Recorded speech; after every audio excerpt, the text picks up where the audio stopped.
sites which talk about suicide and, encouraging, if you like, children down that road, and that is what we want to stop. Nothing about censoring free speech. But this country is a proud, free speech in this country has been for a very long time. We're very, very proud of it. We will protect it forever. But at the same time, I personally feel very strongly that we should protect our young teenagers, and that's what it usually is, from things like suicide sites.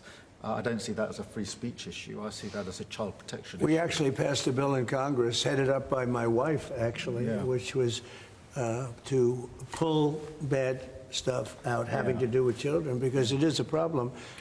But I cannot imagine him censoring Truth Social. That's more of a very political, and it's been a very big success. Not going to happen. And I only say good things about him and his country, so they said to me, "You're making a mistake. I'm going to give my ambassador the job, make sure it's not censored." I had not heard that. You're a big investor in this area, Mr. President. Say it? You're a big investor in this area. To put it mildly. Like this ballroom that we built from scratch. Do you worry, though, about the risk of increased taxes here? Will that stop you investing? And do you have a message last night on the soccer to the English Lionesses who won the European trophy? So I think that I have a theory that low taxes bring growth. We just passed a big tax cut bill, the biggest bill in the history of our country, actually. And one big, beautiful bill. I used to call it the great one big, beautiful. We took the word great out. But it's actually called the one big, beautiful bill. It's essentially a very large tax cut bill for everybody.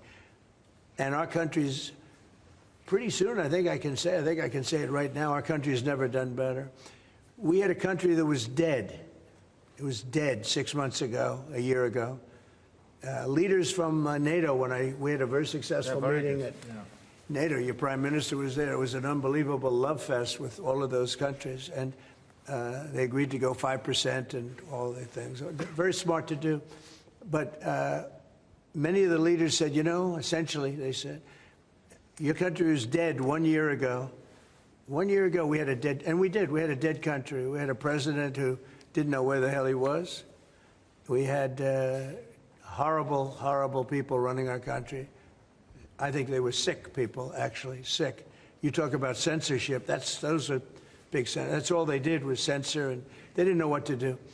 And they had high taxes. They wanted more tax, total censorship, transgender for everybody, men playing in women's sports, everything bad they wanted, and they still do. That's what they still do. That's why they're down at 15% or something. I saw it today, the lowest that the other part of the Democrats have ever been. But no, I find that when you lower taxes, you get growth. I will say this area, and the Prime Minister hasn't been here very long, in all fairness. I think he'll be a tax cutter. But I find that as we cut taxes, we did more business. In my first tax bill, we cut taxes from 39% down to 22%. And we ended up at the end of the first year, when it was still a little raw, we ended up taking in much more revenue than we did at 39%. It was pretty amazing. And we're taking in a lot of revenue right now. And this was an additional tax cut. So I find, for whatever it's worth, tax cuts are very good. Russia moved up the deadline. It's now 10 or 12 days. Is the sanction the same, that you're going to slap 100% tariff on anybody who does business with Russia? So what I'm doing is we're going to do secondary sanctions, unless we make a deal. And we might make a deal. I don't know. You don't know. It's we've done so many peace deals.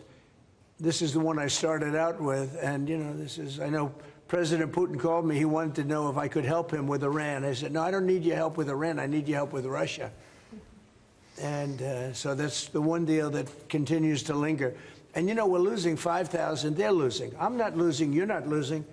But 5,000 Russian and Ukrainian kids a week are dying. And that's not mentioning the people that are dying also in towns where, he's lobbing missiles into certain towns like Kiev. And